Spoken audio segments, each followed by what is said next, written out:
Hi, good afternoon, everyone. This is Donna Steinfeld. I'm the Senior Assistant Director at ISSS, and I am happy to welcome you this afternoon to the overview of hiring H-1B employees at Penn. Our presentation for fall 2022, we are going to go over a basic overview of the H-1B process, and hopefully this will be informative for whether you are been doing H-1Bs or you're brand new to this area. And I'd like to introduce my colleague, Chi-Wei. Chi-Wei, if you'd like to say something. Hi, everyone. Thank you so much for joining us this afternoon. It's a Friday afternoon, and then we have this Thanksgiving season coming up. But thank you so much for being here with us this afternoon. My name is Chi-Wei, and I'm one of the ISS advisors. Nice meeting you here. Okay, so Chi-Wei and I are going to split up the presentation. So you will hear from her for the first half, and then I will join about midway through, and then we'll both be there for any questions you may have. So Chi-Wei, I'll let you go ahead and start. All right, thank you, Donna.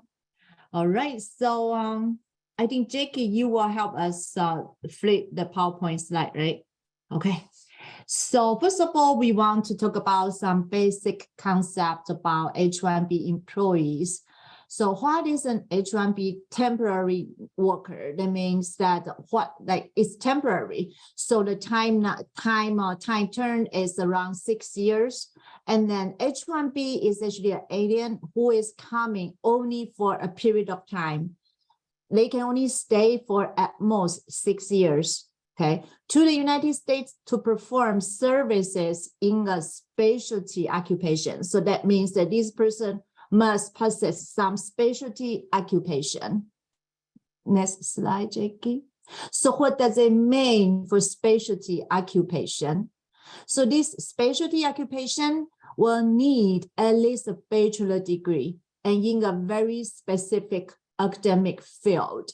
If this person on the graduation diploma, on his or her bachelor degree diploma saying that this is a general major, general studies, then this is not a specialty occupation. So this bachelor degree need to be in a very specific academic field. And then if it's a doctor position or MD position, if this position need any specific license or certification, this license or certification need to be provided at the time when we file this H-1B petition. Okay, and the candidate, previous slide. Okay, and the candidate must meet the minimum position requirement.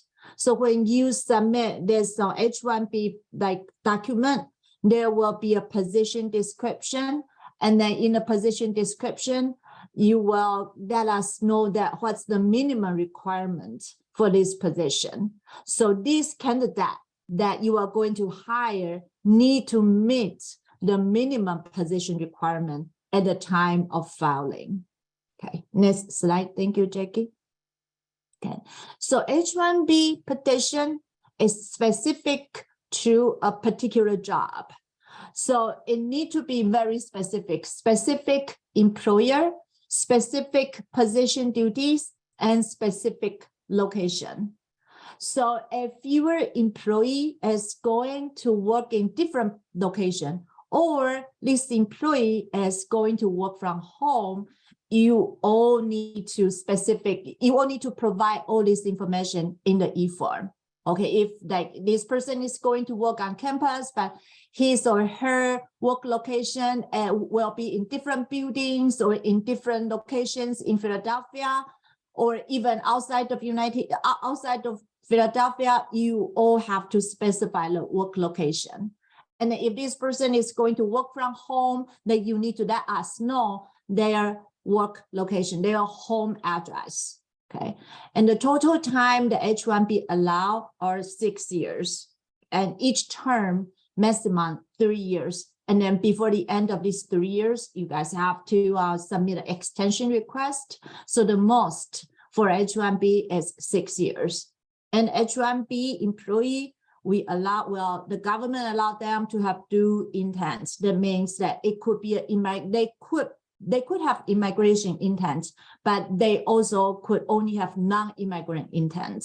And this will make a difference when they try to pursue PR, permanent residence process, okay? And this petition must be filed only by ISSS. Okay, if this is considered a Penn employee, then our office is the only university department that will be able to file for this H-1B. And then this H-1B, well, once we file this petition to the United States Citizenship and Immigration Service. It's called USCIS. Next slide. Okay, and then some of the employees, they do have dependents. They have kids or they have spouses. So dependents, they need to hold H-4 status. And some of you may ask, well, H-1B come here to work, can H-4 also get to work? Okay, so H-4, they may apply for employment authorization if this particular H-1B is in an advanced stage of green card process. So that is to say, once the H-1B got approved and the H-4 got approved, the H-4 cannot start working until they receive another employment authorization. And this employment authorization will not be issued until the H-1B is in an advanced stage of green card process. Okay, so H-4, for normal H-4, they are not allowed to work unless they have this special employment authorization. Okay, and also we want to let you guys know that H-4 is a personal application.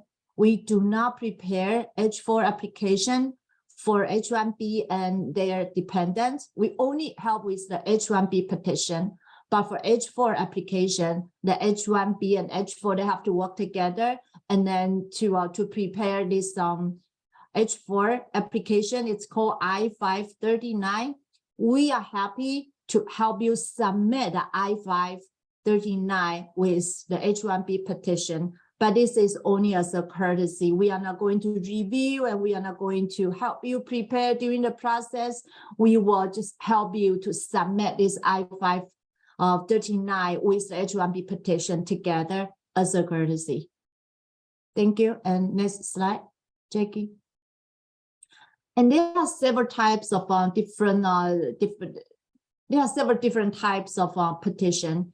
Depends on many factors. It's like, well, whether this person is in the United States or whether they are in the United States but in a different status. Okay, some of you, I know that some of the department like to hire someone outside of the United States, but can we apply for H-1B for someone who is outside of the United States?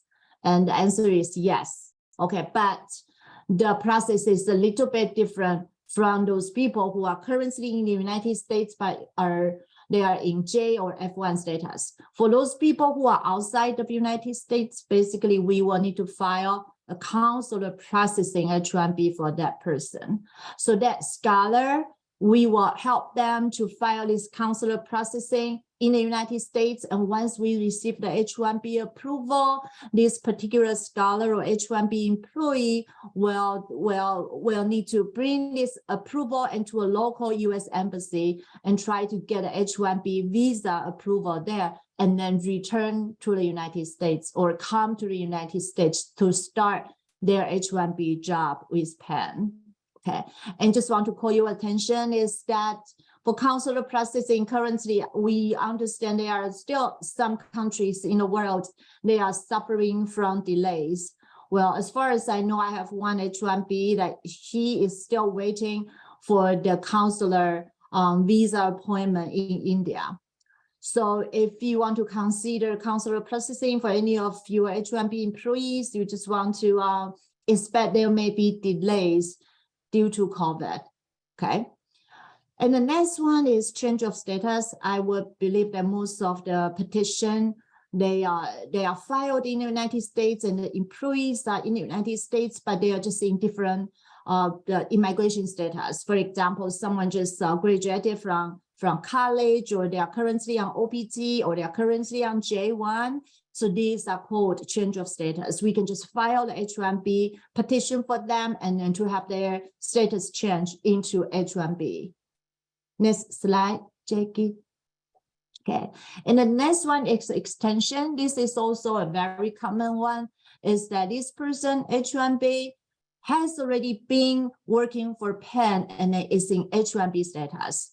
So what the department need to remember is that before their current H-1B expire, perhaps 6 months before, you guys can start to prepare document to let us get ready for the petition extension petition of like submission. Okay, so the rule is that as long as we can file the petition before the first term of H-1B expire, then this person can continue to work for up to 240 days while the extension petition is pending. Okay, and the next one is amendment. Amendment means that there are some material change. There are some material changes to the current existing H-1B. For example, someone got promotion, or someone at an additional work location. For example, someone used to work on campus, but now that your department agreed to that this person working from home, so but his house or her house is in New Jersey or even in Washington, D.C., then you guys have to let us know that we will need to add an additional work location, and we will need to file an amendment to this person. Okay, so just want to remember that this person cannot start working. For example, this person cannot start work from home until the amendment petition is approved by the USCIS. Okay, the next one will be H-1B change of employer. The U.S. Department is looking to hire someone from the other company or from the other university. So employee in current H-1B status, but then they may only begin at Penn once the H-1B approval. Well, you do not need to wait until we receive the H-1B approval. This person can start working for your department once the H-1B receipt arrives our office. Okay, so this is a change of employer. So this person need to be currently in H-1B, and then they want to switch employer to Penn. Then they can only start working once we file the petition for them, and then we have already received the receipt notice.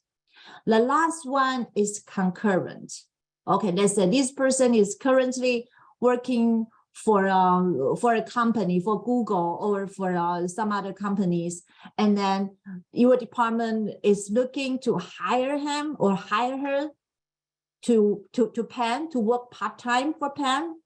And then because H-1B is employer specific, so for concurrent H-1B means that, well, even though that he or she is currently working for another company, and then she would like to start, or he would like to start working for Penn part-time, then we will need to file a concurrent H-1B for this particular person. That means that he will continue to work for his current employer, but then in the meantime, he is going to work for Penn part-time. Then we will need to file a concurrent H-1B for this person. Next slide, please.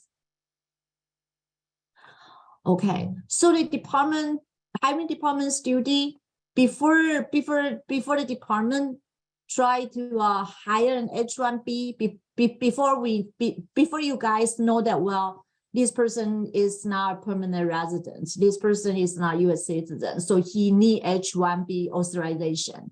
So what you need to do is that, well, when you conduct your hiring process, or when you conduct your hiring procedure, you just want to make sure that this position, if this position need a specific degree, then this particular candidate need to have that specific degree. or experience. Okay. And then you also want to give us a reasonable start day.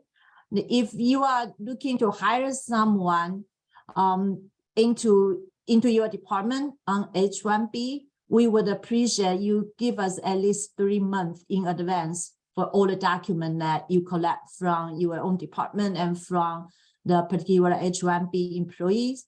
If, well, of course, if you can give us, ideally, if you can give us the document at least 6 months in advance, but then no, like, but at least 90 days in advance, then that will be the best. Okay, so that we will have enough time to look through all the documents and then to help you file the petition in time to get this H-1B employee arrive in time to work for your department.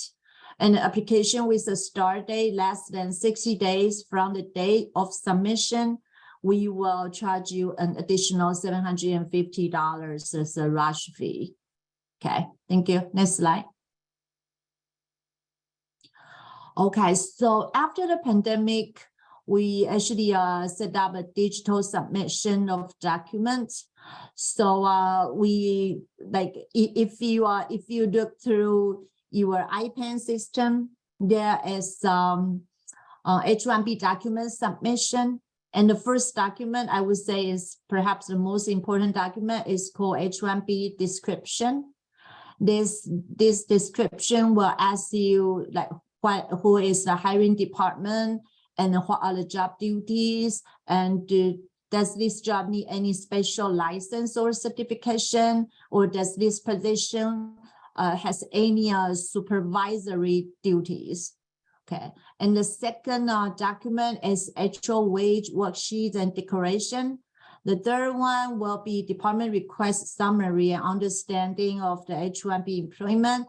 And then we have a very clear instruction for you to understand how to fill out all this document. And then the first one will be export control attestation form. This is only applied to some of the department at Penn.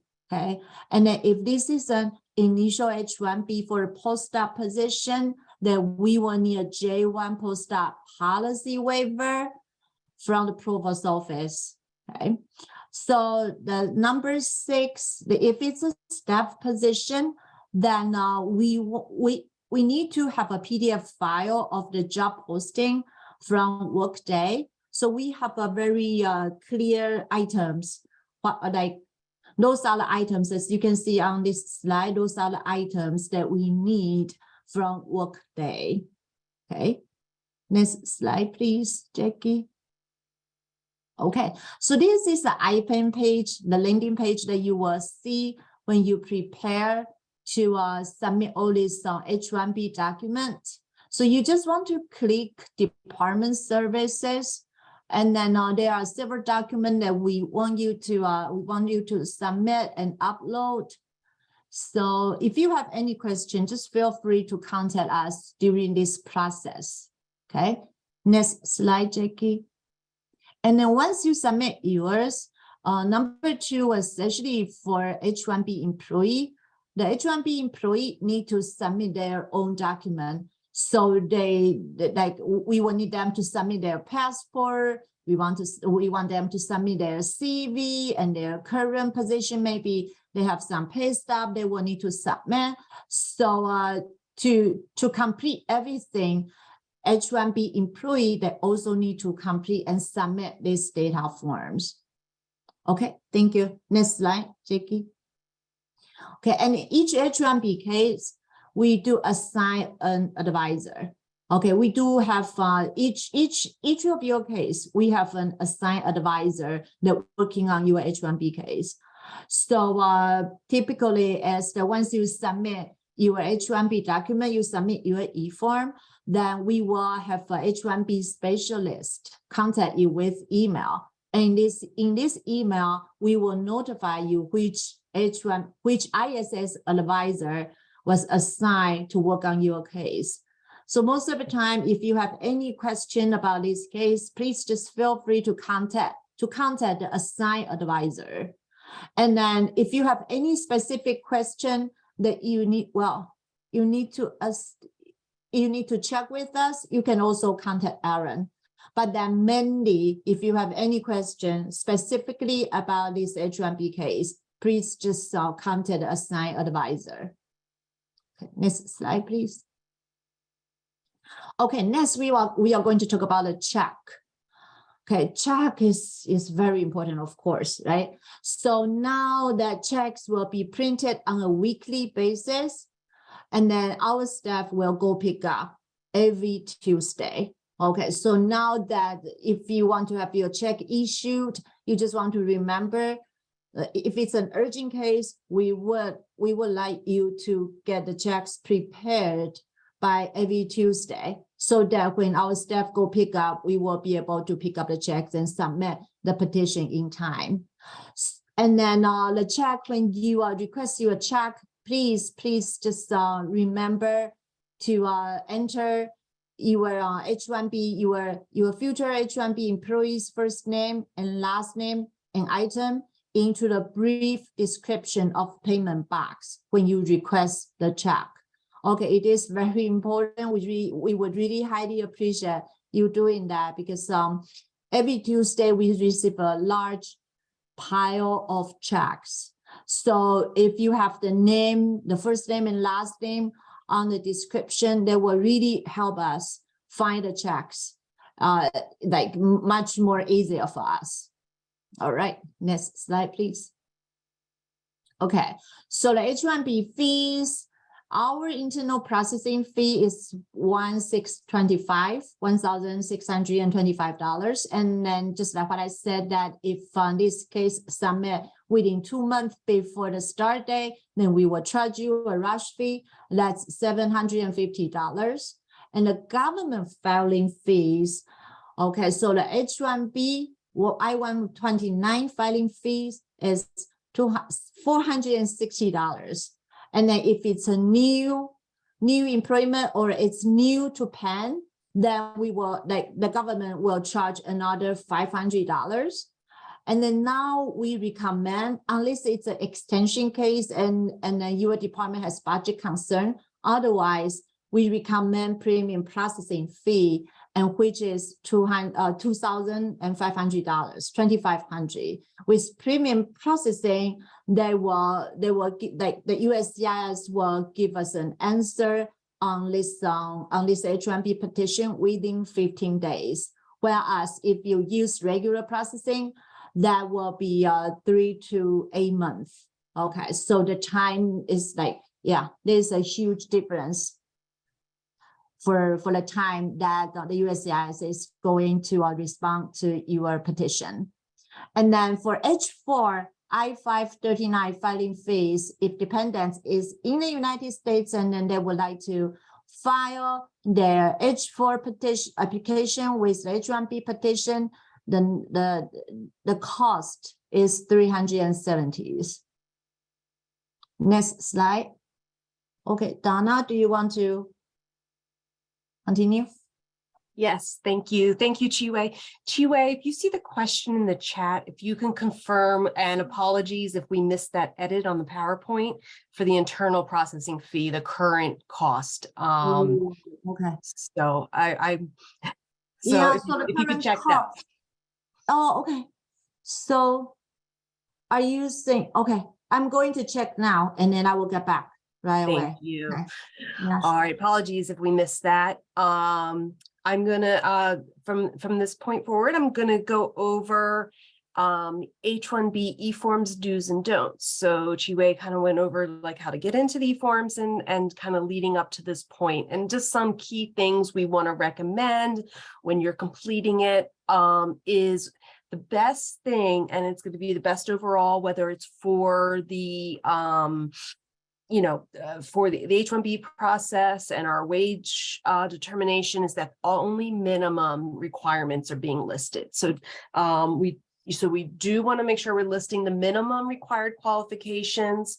We have a recommendation within the e-form. It's always good to list our related field and perform other duties as assigned. So that way that becomes that little bucket for any additional duties that may not be explicitly outlined, but are part of the position, to make sure that the H-1B is covering all of what the employee will be doing in the job. It's always good to use the job description that's officially, especially for our staff positions. It is information usually now is listed in Workday, especially for the newer staff positions. And if you ever aren't sure how to access that, we can let you know. We just have kind of like what you click on to print that and share that. It's always good to proactively share that. And a lot of times it has pretty good detail in regards to the duties of the position. So, you want to, update the H-1B position description with that, maybe like right next to you, and when you're filling that out. And I know that it was mentioned in regards to work locations. Now, it's very important that we know any work site that the employee is going to be located at, even if they're working from home, like they have a hybrid schedule and they work 1 or 2 days a week from home, we want to have that information provided in the application itself. Department of Labor and the H-1B is very specific to the nuances and all of the details of that we are giving them in the application. We are reporting to Department of Labor every location someone's going to be at. And if they're not in the area, let's say they're completely remote from a location in the West Coast, for example, that affects what wage analysis is done and where we provide the prevailing wage information from.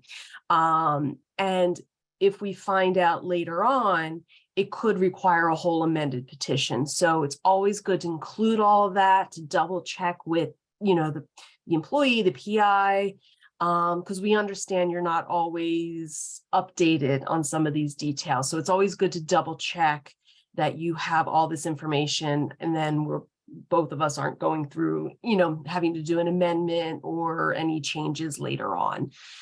And then on the don't side, kind of the opposite of the thing is don't list preferred versus actual minimum. So if a position is master's and 3 to 5 years, or it's a bachelor's and master's preferred, for example, list bachelor's. If it's 3 to 5 years, don't list 5 years, list 3 years. So it's really important, because when I start to go over the prevailing wage information, it can inflate the wage unnecessarily, which can, cause issues for the application and having a wage discussion that might not be necessary if we're looking at the minimums. Another don't is, sorry, don't tailor to the H-1B qualifications. The H-1B and the position description is for the job in general. So we want to look at what is this specific job that anyone's being hired into, separate from the H-1B employee. The H-1B employee then is shown that they met those qualifications, but the job itself and all the details are taking that person out of the equation and looking at, if you were hiring someone, what is the job? What are the details of the job? What are the minimum responsibilities or requirements? So you want to look at it without the person in mind. And just make sure that any supervisory responsibility, we really just want to know for those that are official, that you're doing, that person's going to be doing performance appraisals. They have the ability to hire, fire. And this is for actual employees, not for students, postdocs, temporary employees, but for actual, whether, those employed at Penn and this individual will have that official supervision. Again, this is something else that affects the prevailing wage, which we'll discuss, and the wage requirement for the position. Okay, thank you. Okay. So this is kind of going into the employee duties. So we went over a lot of the other e-forms, but employees going to be completing e-form 2. They're going to be submitting any materials for the dependents. Usually the advisor will coordinate that with them and how it's going to be submitted. Sometimes it's better for the dependent just to file directly themselves if there's time, but we'll kind of go over that as regarding like coordination of that. And then just making sure that they're maintaining, if they're H-1B status, or if they're in another status as well, that they're maintaining that until we can get the H-1B all set for them and filed, and depending on the type of application it is, moving forward on that. Okay. Another part of the application you're going to see for these schools listed, or the departments within the schools, that we need to have this attestation done. So these are going to be a form that you're going to want to have whoever can officially attest to this. You want to make sure, whether it's a supervisor, a chair, someone who has the knowledge of what's being requested in this form. We basically confirm that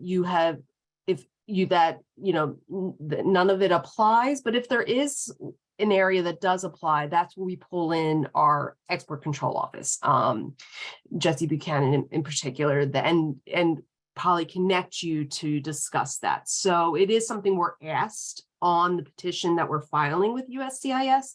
So we need to make sure that someone with that, experts in that area are able to confirm without a doubt that that form's being completed. And if there's any questions, working with the department at Penn that specializes with that. Okay, so I've talked a lot about, I've already kind of alluded and talked about the prevailing wage and actual wage. Once we get the application and we review everything, we're going to be looking at specific things related to, that's why we want to make sure we have all of the details narrowed down for the job description, know where the person's located, and we're going to be doing what's called a prevailing wage. And we are looking at, basically, there is an online wage library, and we're looking at a specific occupation code that is going to correspond to what the individual is doing. And the requirements of the position, the degree required, if there's supervision, all of that goes into what that prevailing wage is going to be.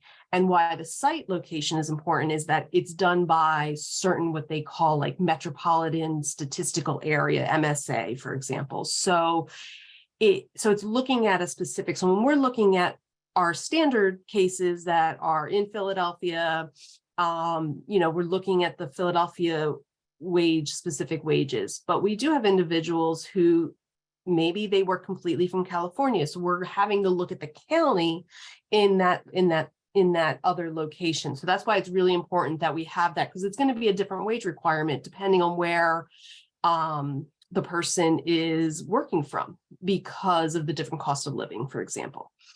So in rare cases, and this is something that is now it's taking a few months now, is that whether we have to get a prevailing wage determination from the Department of Labor. For the H-1B, in the H-1B context, it's a very uncommon thing that needs to be done. But if it's something that is a very unique position, it may be necessary. But whenever we can do the analysis and do the determination at ISSS, we usually take that route. Okay. And I'm sorry, can you go back? And then the other thing is the actual wage. And that's basically others in the position, excuse me, that have similar duties, qualifications. So it's basically similarly situated employees. So we want to look at, so basically the wage requirements, the overall wage requirement is going to be what is the higher of the prevailing or actual wage. So if someone's making $80,000 and there's individuals in the department that are making 85 and there's no difference between them, that would be a rate, reason for the wage to be raised. Or a prevailing wage is 85,000 and the person's making 80. So it's the higher of the two is what's going to ultimately be required for us to be able to move forward with the H-1B. Now it's good. Okay. So I mentioned, like, if some people are very, they seem to be the same, but one's making more, these are the different things that may justify why another individual has a higher wage. So It could be experience. They could be in the position, they could already have 2 years more than the individual, 3 years more than the individual. And we want to have those specifics. So there's a form that's being completed that lists the individual salaries and why someone may have a higher wage. Could be maybe someone has a master's when the employee has a bachelor's, and the position requires a bachelor's, but they have a higher degree. So they're getting, there's more money, or the responsibilities, maybe they have supervisory responsibilities versus the H-1B employee who does not. So all of these are different factors that would be outlined to explain why the other individuals are being paid more than the H-1B employee. And we need to document this. So if Department of Labor ever asks, like, you have 10 research specialist Ds, why do 5 of them make more than your H-1B employee? And we have this documentation in case we're ever audited. Okay. So what is this prevailing wage and these wage requirements? Basically, it leads us to the next step with the Department of Labor steps, which is filing what's called a labor condition application, an LCA, you'll hear us refer to, with DOL. This is an online submission that we submit making attestations regarding what we have guaranteed that we are going to be paying as part of the to this employee as the employer. So this certification does take 7 days. There's no speeding this up. So that's why it's so important that we're working as much as we can, in advance, because sometimes if there's someone that slips through the cracks and we find out at the last minute, that 7 days is firm.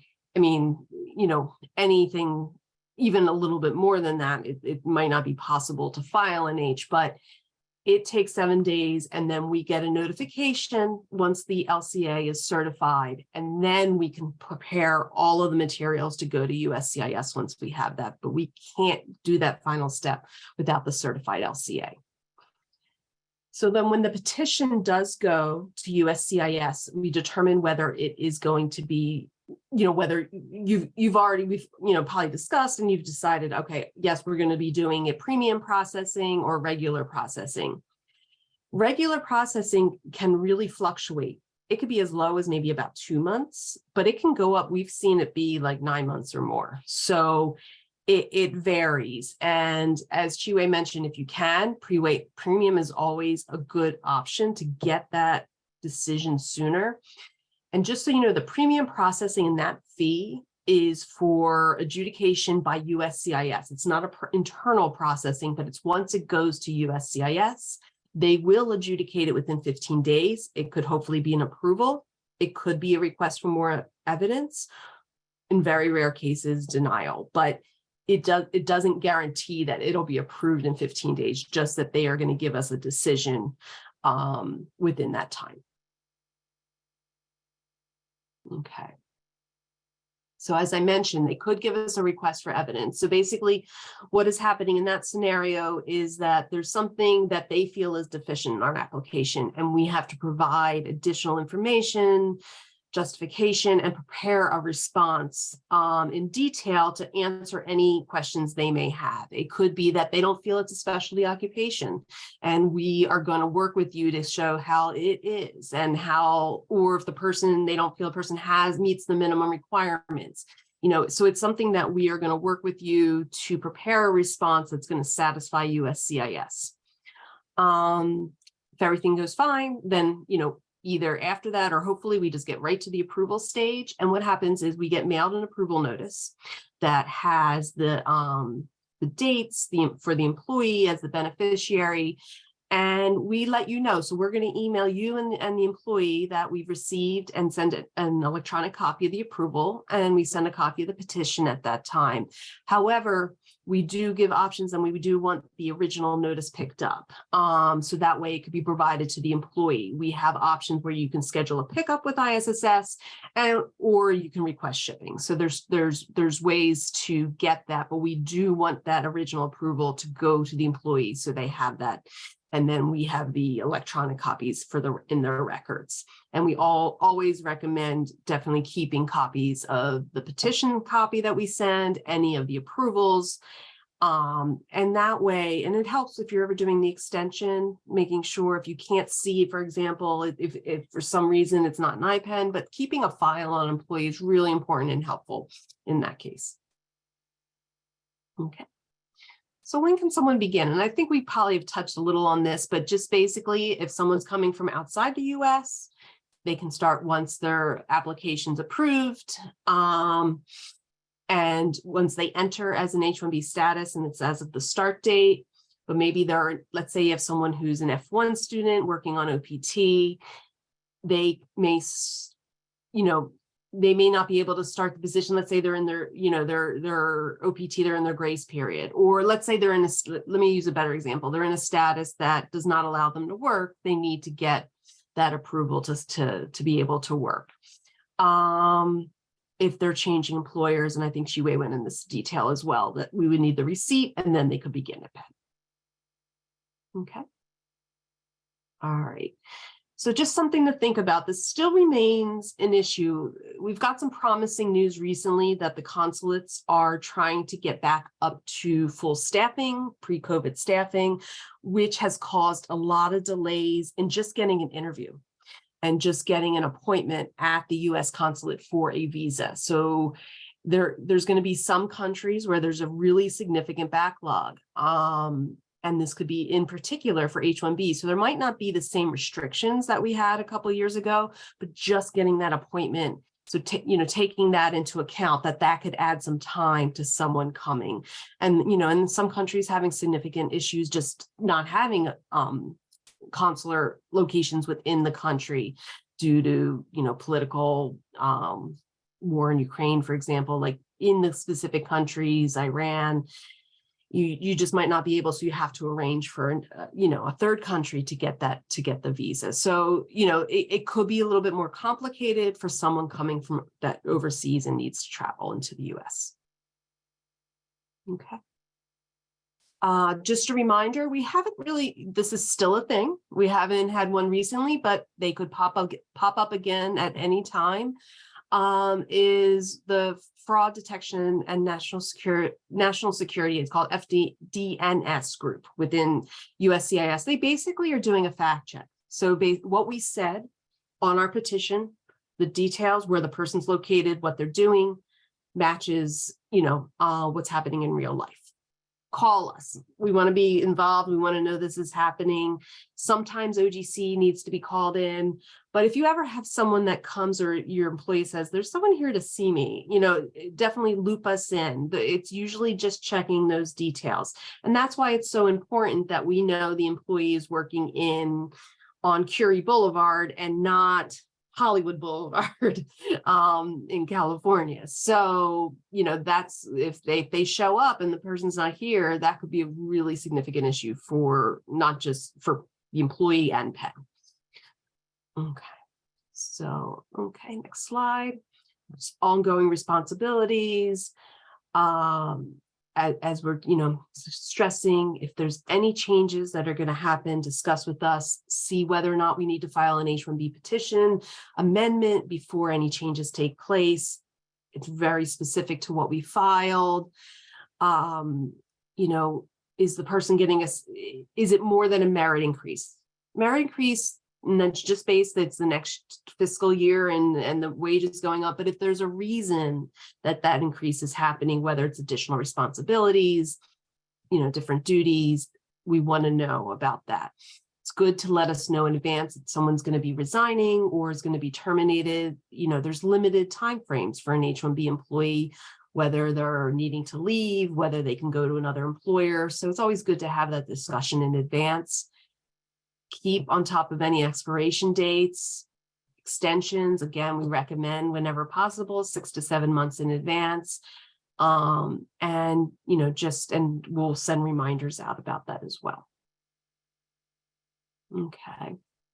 As I mentioned about letting us know, and basically what, when you want to contact us, and there is an e-form. So when you have someone who is leaving or once they've left, there is what they call an end of employment e-form in IPEN. And this also applies to someone who gets a green card. It's really end of H-1B employment. I know system limitations. We haven't been able to tweak the name of that, but it is end of H-1B employment, really. So if you have someone who got a green card effective, that's like the date that they're no longer H-1B, we want to make sure we're making those updates. And especially for someone who's left or has been terminated, you know, we want to make sure we're getting those notifications to USCIS to make sure we are ending our requirements as an employer. Excuse me.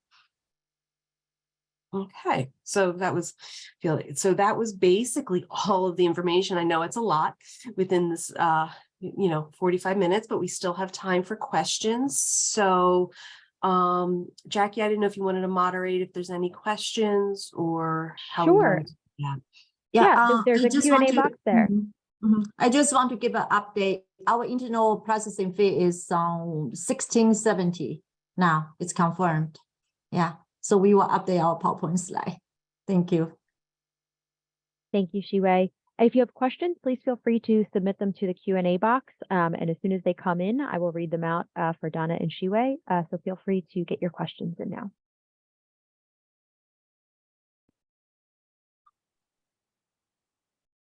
The recording will be available probably around mid next week, probably Tuesday or Wednesday. So yes, we will have the recording available. We have another question from Elizabeth Fleischer. Do we need to contact ISSS before we submit the end of employment e-form? It's not a bad idea if there's any circumstances related that need to be discussed regarding timing or issues, or if the employee has questions. It's definitely, we want that step completed, but if there's anything that needs a little bit more review or questions, you don't have to, or if the person just got a green card and we just need to close things up, you can go ahead and submit that form. Thank you. Don't have any questions at the moment, but I will hold out here in case anyone has any to submit.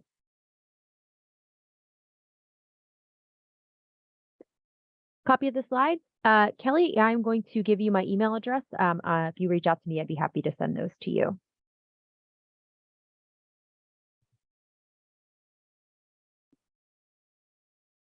Okay, next question. Can we pay for the H-1B with a grant, or does it have to be discretionary? We basically get any of the H-1B payments, it has to be like employer paid. So whatever the funding source is, as long as it's not from the employee themselves, however it is funded and the checks are provided, or the budget code, that wherever it's coming from, as long as it is considered employer funds, we usually don't know like the exact background source of that. But yeah, as long as it's not coming from the employee. And I also want to add, because I just see a question from one of you asking about H4. So H4, they will need to pay for their own 370s. 70. No, yeah. So the department does not have the obligation to pay for H4, but if your department would like to pay for the H4, it's fine, but your department does not have the obligation to pay for that. That's a personal application. So the H-1B should pay for the 370. Am I correct, Donna? Yes, that's correct. And the premium processing fee, in some cases, and if it's purely personal reasons that someone wants premium processing to be paid, like, for example, they want to travel home for a wedding, but it has nothing to do with their employment at Penn, we can document that if the employee, like say the department does not agree for it to be paid, because let's say it's a straightforward extension, it's submitted in plenty of time, but that individual really needs to travel because they have a family obligation, they can pay in those circumstances. But it would have to be, it can't be to start employment sooner, it can't be related to the employment, is more personal based reasons. All right. Go ahead. Any other questions?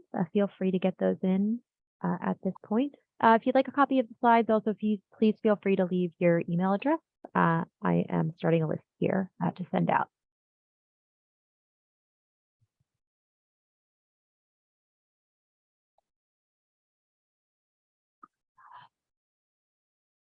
And then I think we now require the H-1B employees submit their most updated I-94 if they made any international travel. So if you could just remind the H-1B employee that once they met any international travel, please just have them upload the I-94 as an e-form. Like we have an e-form to that the H-1B employee upload their I-94 so that we can have the most updated stay at the mid-stay until day on their I-94 to make sure that their status is valid. Yeah.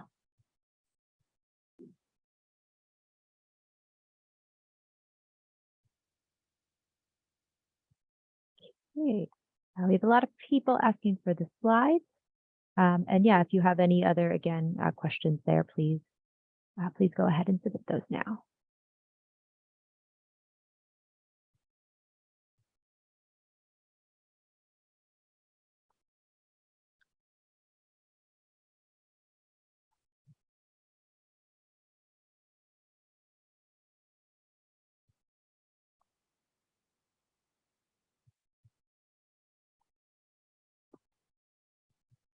Okay, here is a question that just came in.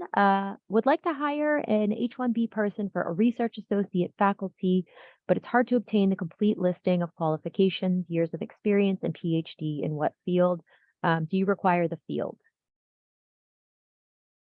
You mean, yes. I mean, because the H-1B is a specialty occupation, we will have to know, for example, so a research associate is going to be a PhD, but it has to be like, which field would you consider to, like which degree area would be required for that position. So you want to narrow it down as best as possible, whether it is biochemistry, biology or related, or something. It can't be too broad, or else that's when they question whether something's considered a specialty occupation. We do understand the research associates, that is something that's more department determined in regards to maybe the years of experience. We can see that vary a little bit, but definitely to consider looking at anyone you would hire into that role, trying to narrow down what would be required. It's almost always, I think it's always PhD, maybe and or MD at the but never usually less than that for the most part. But the years of experience, usually 0 to 3 is normal from what we see, but it can vary. So, but that is an important thing to have, because the field that you're requiring, it shows that you are looking at a specific body of knowledge that that person would have. Jiwei, would you add anything? Or yeah, I agree. Mm-hmm. Yeah, just well, Donna just mentioned that it could not be too broad, but I think something like biochemistry or something or related would help. Yeah.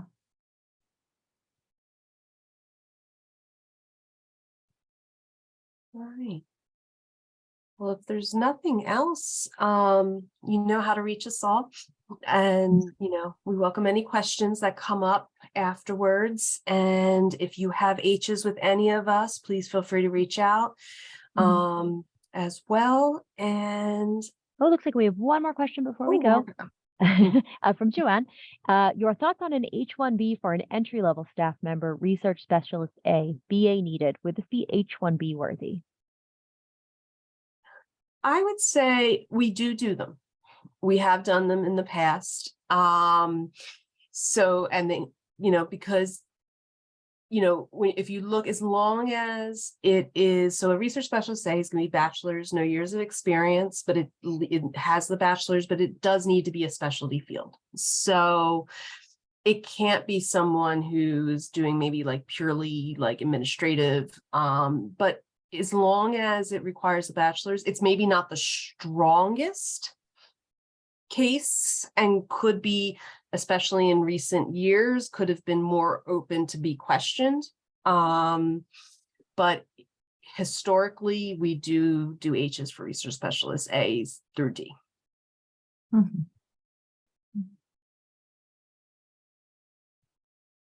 Yeah, some department, when you consider to hire an H-1B, maybe you have some budget concern.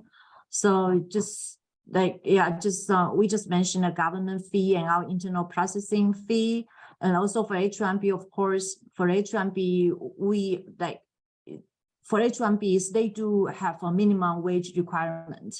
Yeah, so I think if a department has budget concern, you can perhaps try to evaluate whether you would like to pay these additional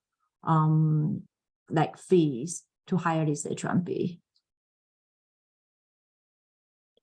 I think someone just raised hand.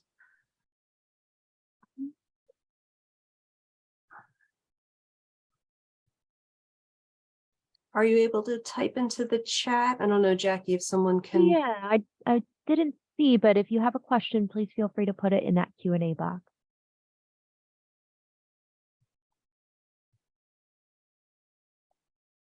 Oh, no problem. It was just a mistake. All Okay. right. No worries. Okay. Well, thank you, everyone. I think if there are no more questions, we can go ahead and just wrap up a couple minutes early. I have taken down all the emails of everyone who asked for the slides, so I'll be sending those out shortly in PDF after we wrap up. Have a great weekend, All everyone. right.